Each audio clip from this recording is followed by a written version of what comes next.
अब अपने आ गए फिक्स्ड इनकम कंटिजेंसी प्रोविजन। तो अपने क्या किए थे कि इफ सर्टेन इवेंट्स हैपन, तो कंपनी या फिर इन्वेस्टर के पास कुछ एक राइट हो सकता है, जरूरी नहीं कि वो उसको एक्सरसाइज करे, बट वो कुछ ना कुछ एक्शन लेट से ले सकता है। अब वो क्या क्या चीज हो सकती है, सपोज करो कंपनी बॉन्ड इशू किया एट लेट से 100 रुपीज, 10 ईयर बॉन्ड,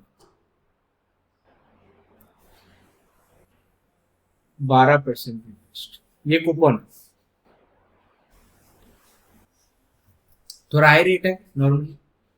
अब कंपनी बोल रहा है यार इतना हाई रेट हम कर तो रहे हैं, बट हमको 10 साल तक इतना नहीं करना, अभी इसलिए कर रहे हैं क्योंकि मजबूरी है, कोई और पैसा नहीं दे रहा, तो हाई रेट अट्रैक्टिव करके लोगों से पैसा ले लो, बट हमको 5 साल तक पैसा आ जाए मोटा मोटी।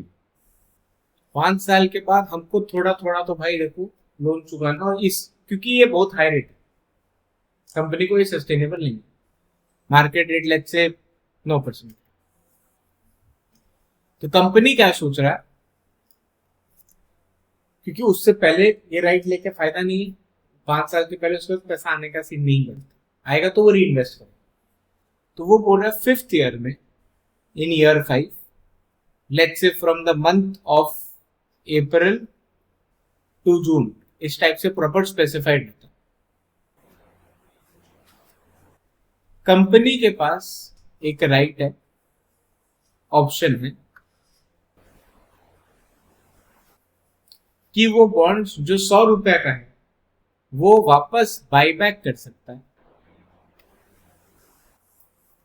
इन्वेस्टर से एट 105। मार्केट प्राइस ज्यादा भी हो सकता है, कम भी हो सकता है, उससे कोई फर्क नहीं पड़ता। मार्केट प्राइस अगर 150 है, कंपनी 105 में कॉल बैक। मार्केट प्राइस अगर 90 है, कंपनी पर हमको कॉल बैक नहीं कर, छोड़ो। मान लो मार्केट प्राइस क्रैश हो गया 90 हो गया, कंपनी को बायबैक करना, वो क्या करेगी, मार्केट से उठाना, 90 में मिलेगा, हम क्यों 105 में ले। अगर मार्केट प्राइस 105 से ज्यादा है, 120 130, तो मार्केट प्राइस में नहीं उठाना, सच बताता हो, कंपनी 105 में बायबैक कर लेगा। तो ये जो फीचर है इसमें राइट कंपनी के पास है, एडवांटेज कंपनी के पास, इसको हम लोग बोलते हैं callable bonds. Simple. It gives the issuer the right, not the obligation, compulsory नहीं है, आपके पास ऑप्शन है to redeem through buyback all or part of a bond issue, चाहे तो पूरा का पूरा ले लो, चाहे एक छोटा सा पार्ट भी ले सकते आप at a pre determined fix price 105। ये आपको पहले बताना पड़ेगा, आप ये नहीं बोल सकते ये प्राइस हम तब बताएंगे, सॉरी नहीं चलेगा, नोन एज कॉल प्राइस। हाँ, वरना तो फिर मजा आ जाएगा कंपनी को, आज हम तुमको बॉन्ड दिए, तुमसे 100 रुपए लिए। हाँ हो सकता है, ठीक है चलेगा, कर सकता है, बट नॉर्मली थोड़ा ऊपर ही रहता है। Pre determined call price, pre determined fix price call price, ठीक। अब मान लो 4.5 years हो गए, 6 महीना बचा, टेन ऑफ द बोर्ड मैंने, टेन ऑफ द बोर्ड तो 5.5 साल हो गया, लेकिन 6 महीना बचा कॉल डेट्स। अब पूरा मार्केट को पता है ये कॉलेबल बॉन्ड है, तो अगर मान लो मार्केट प्राइस 120 होता भी है, तो वहां पे क्या होगा, सेलिंग करना स्टार्ट होगा, क्योंकि सबको पता है कंपनी ये क्या प्राइस में खरीदने वाला है, वापस 105।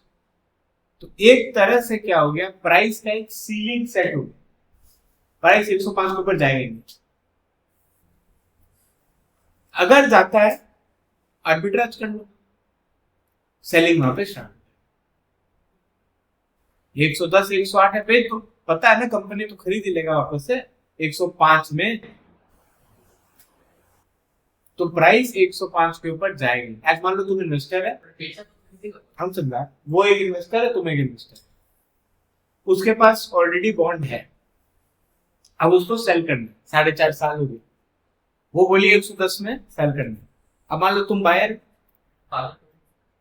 तुमको पता है ना कंपनी तुमसे 105 में लेगा वापस, और कंपनी ले ही लेगा वापस, तो तुम क्यों 110 दे? तो प्राइस 105 के ऊपर, तो कॉल प्राइस यहाँ पे दे दो, acts as a ceiling price, upper limit, इसके ऊपर प्राइस नहीं जाएगा। अब देखो, मान लो हम लोग कॉलेबल बॉन्ड के होल्डर, इन्वेस्टर, अब तो अगर इंटरेस्ट रेट घटता है, नॉर्मल बॉन्ड का प्राइस बढ़ना चाहिए, कॉलेबल बॉन्ड का प्राइस भी बढ़ना चाहिए। कब तक? 105 तक, उसके बाद तो नहीं बढ़ेगा। मान लो इंटरेस्ट रेट बढ़ता है तो नॉर्मल बॉन्ड का प्राइस घटेगा, कॉलेबल बॉन्ड का प्राइस भी घटेगा। अब इसमें कोई लिमिट नहीं, क्योंकि डाउन साइड में कुछ नहीं है। तो इस केस में अपसाइड में तो लिमिटेड है ना, डाउन साइड थोड़ा अनलिमिटेड हो गया, तो थोड़ा भेदभाव वाला काम हो रहा। तो इसमें इन्वेस्टर का फायदा है कि इश्यूअर का फायदा है? इश्यूअर का फायदा है। इन्वेस्टर का सीधा बात है भाई, रिस्क ज्यादा है। तो यहां पर हम लोग क्या लिखेंगे? Risk of callable bond is greater than the risk of normal bond. यहाँ पे थोड़ा जगह छोड़ना, बाद में पुटेबल उटेबल भी करेंगे। ये लिख सकते हैं, risk of callable bond is greater than the risk of normal bond या स्ट्रेट बॉन्ड, जो भी वर्ड यूज करना कर लो तुम लोग का इच्छा।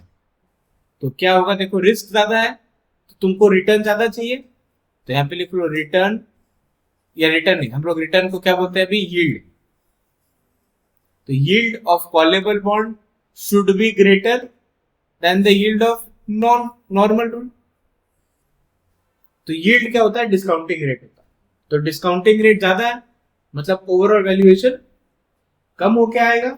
तो price of callable bond has to be सस्ता than the price of normal. यहाँ पे जगह छोड़ना, पुटेबल बॉन्ड भी कराएंगे उसी एक ही टेबल पे सब।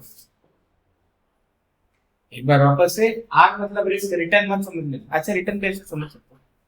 Risk of callable bond is greater than the risk of a normal bond, तो yield on a callable bond is greater than the yield of a non callable bond। Risk ज्यादा है तो रिवॉर्ड भी ज्यादा है। अगर yield ज्यादा है तो डिस्काउंटिंग रेट ज्यादा है, तो वैल्यूएशन कम हो के आएगा। चाहे तो ऐसे लिख सकते हो, प्राइस और yield को कोलैबोरेशन करके। अगर yield ज्यादा है तो डिस्काउंटिंग रेट ज्यादा होगा, ओवरऑल आंसर कम हो के आएगा, वैल्यूएशन कम। एग्जांपल देख लो। Example of a call provision, consider a 6% 20-year bond. 6% जब ऐसे कोई नोटेशन हो, मतलब 6% coupon interest, PMT, N is 20 time period, issued at par on June 2022। Indenture में कॉल स्केड्यूल दिया। Bonds can be redeemed by the issuer at 102% of par. तो 100 का पार है तो 102 रुपए में कॉल बैक वो कर सकता है। कब? आफ्टर 1 जून 2027। इशू कब किया था? 2022। तो ये 5 साल तक जो चाहे हो सकता है, उसके बाद कंपनी कॉल बैक कर लेगा at 102। Bonds can be redeemed by the issuer 101 of par after June 30, and यहां पे एट 100% ऑफ पार अगर 32 में हो जाओ तो। इसमें टाइम रहेगा 1 महीना, 2 महीना, 3 महीना मिलेगा हम लोग को, उसी टाइप पे करना। कॉल शेड्यूल 2022 से 2027 तक कुछ नहीं था, तो this 5-year period is called call protection.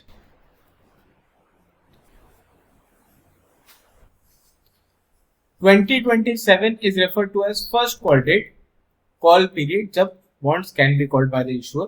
Call price है 102, ठीक है, ये हो गया।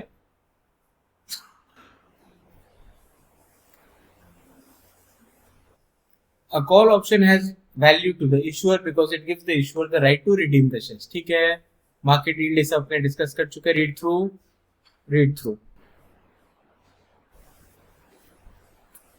The issuer holding the call option creates call risk for the bond holder. आज भाई कंपनी चाहे तो बुला सकता है एट 105, तो ये तो कॉल रिस्क हो गया। सपोज करो हम 105 तक अपर साइड में खुश है, हमको कोई दिक्कत नहीं, हमको एंड तक रखना, तो हमको पता है हमको 100 ही चाहिए। क्यों हम खुश है? क्योंकि इंटरेस्ट रेट लेट से ज्यादा है, तो हमको ये 10 साल रखना, हमको प्राइस से मतलब नहीं है। हमको 100 का बॉन्ड 100 में ही कंपनी को वापस देना आफ्टर 10 ईयर्स, क्योंकि इंटरेस्ट हमको चाहिए। अब ये सोचने के बाद भी हो सकता है कंपनी हमसे 105 में ले ले 5 साल बाद, तो 5 साल में वापस से री इन्वेस्टमेंट इसका एस्पेक्ट हो जाए। और इस बार इंटरेस्ट नहीं है, इस बार प्रिंसिपल है, पूरा ही प्रिंसिपल वापस मिल गया, तो री इन्वेस्टमेंट और हाई हो गया हम लोग के लिए। तो यही चीज कि it creates a call risk for the bond holder कि भाई मेरे पास अनसर्टन रिडेम्पशन डेट है, हो सकता है वो करे, हो सकता है नहीं भी करे, तो पैसा आएगा कि नहीं आएगा, हम प्लान कैसे करें? वही चीज है। In that in its call period the call price, ठीक है, अपर लिमिट इसे अपने डिस्कस कर चुके, ठीक है, ये हो गया। यहां तक सिंपल कॉलेबल बॉन्ड्स क्लियर है। फिर ये वाला पार्ट में और एडिशन अभी आना बाकी, रिटर्न यील्ड और रिस्क यील्ड और प्राइस। अब आ जाओ पुटेबल बॉन्ड्स। तो अब इसमें क्या होता है, उसमें एक सीलिंग लिमिट था, कंपनी को फायदा, इस केस में इन्वेस्टर को फायदा। मतलब अगर बॉन्ड प्राइस क्रैश हो जाएगा तो एक लेट्स से 95 के नीचे नहीं जाएगा। सपोज करो बॉन्ड का प्राइस होना चाहिए 80, अब उस इंडेंचर में क्लॉज है इन्वेस्टर का जब इच्छा, मतलब इसमें भी पीरियड्स होगा 2027, इन्वेस्टर का जब इच्छा वो कंपनी के पास आएगा, ऐसे पकड़ाएगा, ये लो हमको 95 रुपए तो हम जा, मार्केट प्राइस 80 हो 50 हो कोई फर्क नहीं पड़ता। तो ये क्या हो गया, minimum value, floor value create कर दी। तो इसमें इन्वेस्टर का फायदा है, इसमें डाउन साइड में फायदा है, रिस्क कम हो। हाँ ये प्रीमियम भी बिकेगा, वाह तो पहले क्लास करने का फायदा। देखिए पुटेबल बॉन्ड यहाँ पे लिख लो, minimum value, floor price, bond holder को एक राइट देता है तो उसका फायदा होता है। ठीक है, ऐसा कुछ नहीं है, ठीक, जस्ट रीड थ्रू और फिर वापस अपना टेबल पे आ जाओ।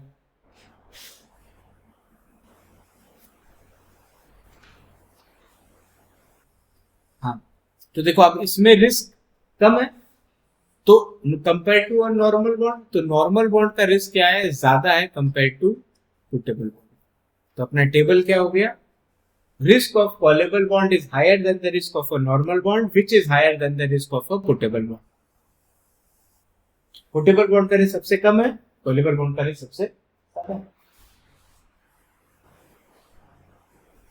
अगर रिस्क कम है तो आपका यील्ड भी कम होगा,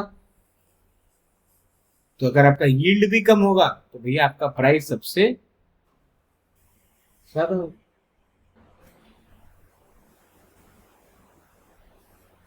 रिस्क सबसे कम है तो यील्ड भी कम होगा, रिस्क और यील्ड कम है तो भैया आपका प्राइस भी सबसे ज्यादा होगा। प्राइस के साइड में लिख लो यहाँ पे नीचे में, तो क्या रिलेट कर पाएंगे, puttable bond is equal to straight bond या normal bond plus put option. तो इट इज लाइक हम बॉन्ड बाय कर लिए और एक पुट ऑप्शन भी बाय कर लिए, अभी तो नीचे जाएगा तो कोई दिक्कत नहीं है, हम लोग के पास एक ऑप्शन है। पुट ऑप्शन ये तो होता है टाइम पीरियड के लिए होता है, प्राइस के नीचे जाएगा तो हम ऊपर में सेल कर सकते हो, we have a right to sell at a higher price, वही चीज। तो puttable bond is nothing but a straight bond plus a put option, sorry kind of as माने, हाँ हेज हो गया, ठीक है, बोल सकते हो, रिस्क अपना मिनिमाइज हो गया।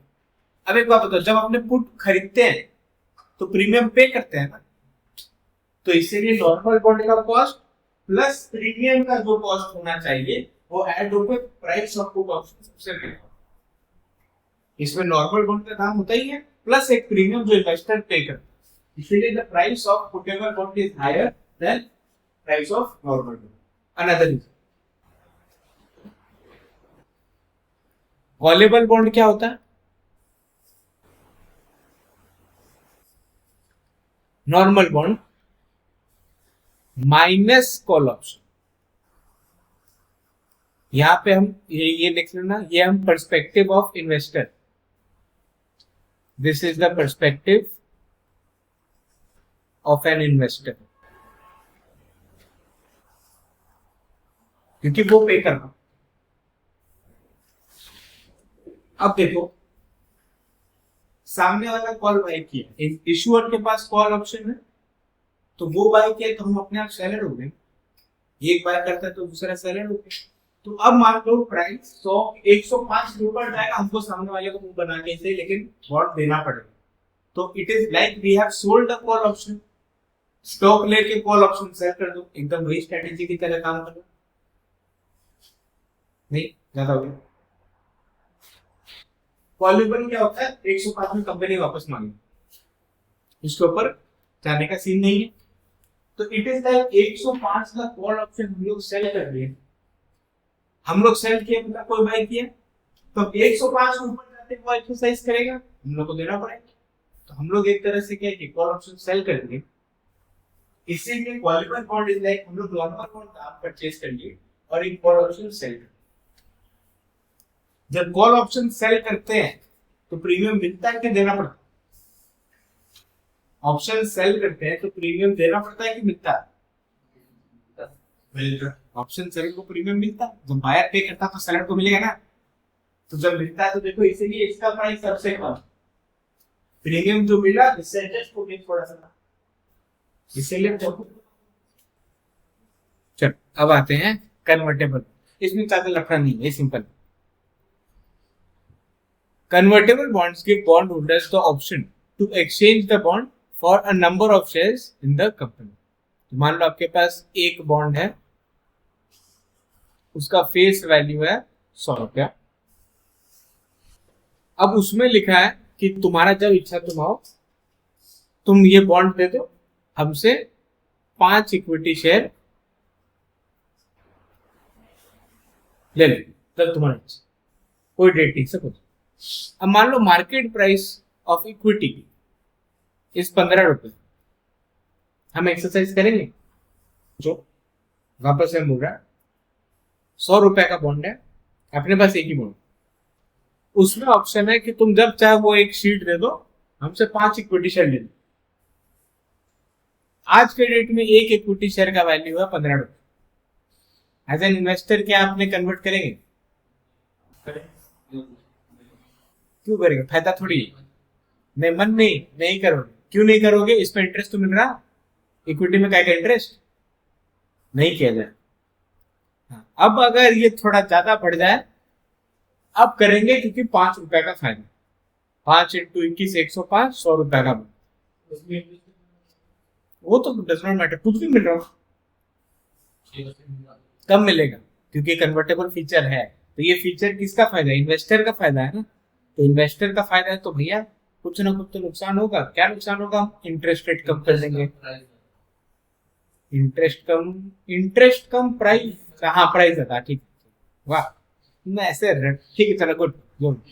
This gives the bond holders the opportunity to profit from increase in value of the common shares because it is valuable to bond holders.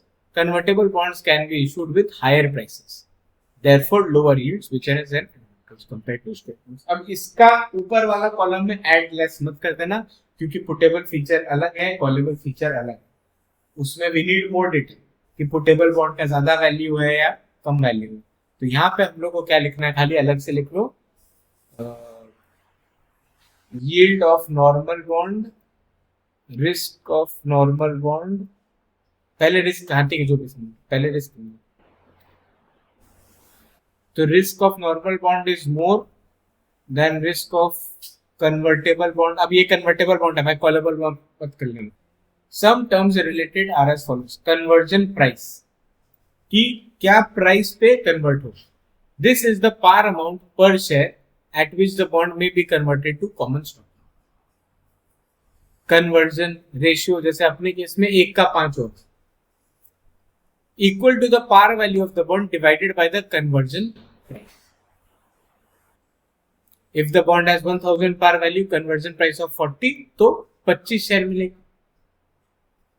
And conversion value तो 25 इंटू 40,000 रुपए, जितना शेयर मिल रहा है into market price. अपने example में conversion value was 5 into 21, 105. ठीक है, अब आ जाओ वारंट्स.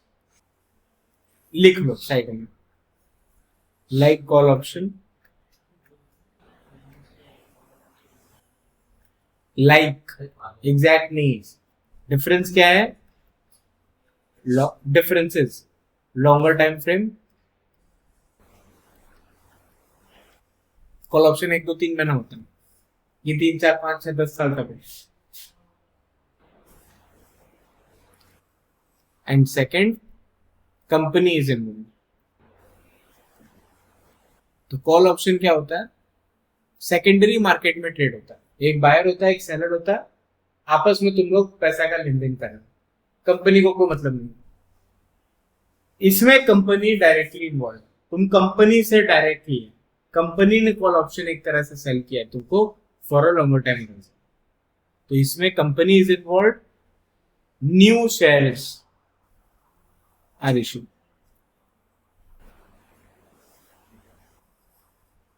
तो न्यू शेयर इशू होने से क्या होता है? देयरफॉर डायलूटेड ईपीएस, जो अपने एफएसए में पढ़ते हैं, concept comes into play. Warrant gives the holders the right to buy the firm shares at a fixed price over a period.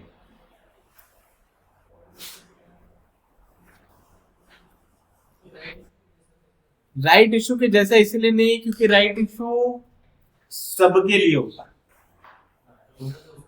हाँ, मतलब सब ओनर्स के लिए, वो भी फिक्स प्राइस में. वारंट कंपनी खाली तुमको बांटे, तुम कंपनी को एक प्रीमियम पे किए हो, मान लो 50, जैसे कॉल ऑप्शन का एक प्रीमियम होता है ना, 10 रुपए, 20 रुपए, 30 रुपए, तुमने वैसे ही एक प्रीमियम पे किया. अब तुम्हारे पास राइट है कंपनी का 1,00,000 शेयर, 1,000 शेयर, 10,000 शेयर उठाने का एट अ पर्टिकुलर प्राइस. किसी चीज का प्रो फीचर बोल सकता. तो एट अ पर्टिकुलर प्राइस, मान लो अभी आज के डेट में, मान लो हम कंपनी है, तुम लोग इन्वेस्टर्स, मेरा आज के डेट में कंपनी का वैल्यूएशन है 20 रुपीज पर शेयर. छोटा कंपनी, तो जब छोटा कंपनी है तो लोन फंड भी मिलेगा, तो बहुत हाई रेट पे इंटरेस्ट मिलेगा क्योंकि रिस्क है. तो हम लोग वारंट्स लेके आएंगे. तो वारंट्स में क्या होगा, हम लोग तुमसे एक प्रीमियम अमाउंट लेंगे, लेट्स से 1,000 शेयर. तो हम लोग बोल रहे हैं कि देखो प्रीमियम है, सिंस 3 साल का हम लोग कॉन्ट्रैक्ट, तो 3 साल में तुम जब चाहे आके मेरे से 1,000 शेयर ले सकते. तो उसका प्रीमियम लेट्स से हम लोग बोल रहे हैं 50 रुपीज सपोज. तो टोटल 50,000 का प्रीमियम 20 रुपए का शेयर था ना, तो फिर 5 रुपए मान लेंगे प्रीमियम सपोज. तो 5,000 रुपए हम लोग कंपनी में लेंगे. अब हम लोग एक प्राइस भी फिक्स कर कि 30 रुपए के ऊपर, माने you can by the shares from the company at 30 rupees. You can by the shares of the company at 30 rupees. Market price अगर 100 हो गया, तुम हमसे 30 रुपए में लेंगे. मार्केट प्राइस अगर 25 है, तुम चाहे तो हमसे 30 रुपए में अभी भी ले सकता है, लेकिन तुम्हारे ऑब्वियसली कोई मार्केट से ही लेगा. तो ये फीचर को एक्सेस करने के लिए तुम लोग जैसे ऑप्शन में call option premium, put option premium भरते हैं, वैसे ही ऑप्शंस के लिए प्रीमियम भरा है. एक प्रीमियम भर के बल्क में तुम उठा लेते, और वो वैलिड रहता है फॉर 3 इयर्स, 5 इयर्स, 10 इयर्स. तो ये छोटे छोटे कंपनीज उठाते हैं कि एक बार पैसा भी आएगी, अगर सक्सेस होगा तो ही उसको देना है. तो भाई सक्सेस अगर होगा तो जो ओनर है उसके पास 1 करोड़ शेयर, तुमको अगर 1,00,000 शेयर और इश्यू कर भी दिए, उसको क्या पड़ता है? वो 1 करोड़ का 10 गुना कर रहा है, तुमको 1,00,000 का 10 गुना नहीं दे सकता, आराम से दे सकता. तो वो थॉट होता है बॉन्ड्स. कंटिंजेंट कन्वर्टेबल बॉन्ड्स मतलब एक कुछ इवेंट होगा तो बॉन्ड में कन्वर्जन फीचर एक्टिव होगा, अदरवाइज वो नॉर्मल बॉन्ड की तरह ही रहता। मान लो क्रेडिट रेटिंग बहुत ज्यादा घट गई ड्यू टू, या फिर एक इसको ऐसे कर लो, मान लो बॉन्ड ए बी सी, पहले ए को मिलेगा फिर बी को मिलेगा फिर सी को मिलेगा। अब पैसा देने का जब टाइम आ रहा है, सी का इंटरेस्ट थोड़ा शॉर्ट पड़ जाएगा, पैसा नहीं होगा। लेकिन सी का इशू में, माने बॉन्ड इशू में हम लोग एक फीचर डाल दिए, अगर ऐसा कुछ सीन बैठे कि हम पैसा नहीं दे पाए तुमको, तो तुम्हारा डेट ऑटोमेटिक इक्विटी में कन्वर्ट होगा। तो सी का debt automatically will be converted to equity, उसके पास अब ऑप्शन नहीं है।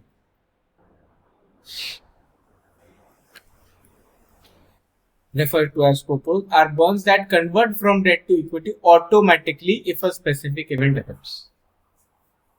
This type of bond has been issued by European banks. Banks must maintain specific level of equity. क्योंकि at the end of the day bank दूसरे के पैसे से काम करता है। अगर सामने वाला सॉरी बोल दिया, वो एफडी वालों को सॉरी नहीं बोल सकता नॉर्मली। तो इसीलिए बैंक्स के पास जो भी वो लोन बांटता है, एक परसेंटेज चांस रहता है ना लॉस होने का।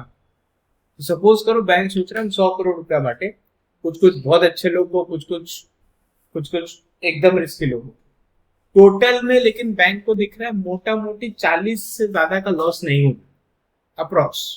उसका बहुत मैट्रिक्स होता है, उस पर फिलहाल नहीं जाएगा।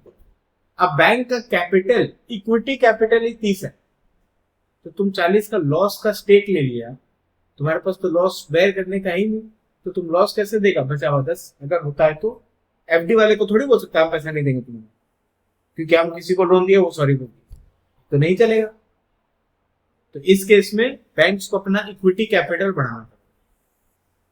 तो अगर ऐसा कुछ सिचुएशन बैठता है कि बैंक का इक्विटी कैपिटल घट गया below a certain level, automatically उसका डेट इक्विटी में कन्वर्ट हो, तो उसका equity as a proportion of debt automatically बढ़ गया, इक्विटी बढ़ गया, डेट घट गया।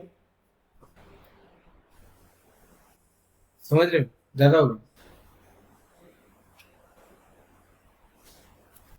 Banks must maintain specific levels of equity financing.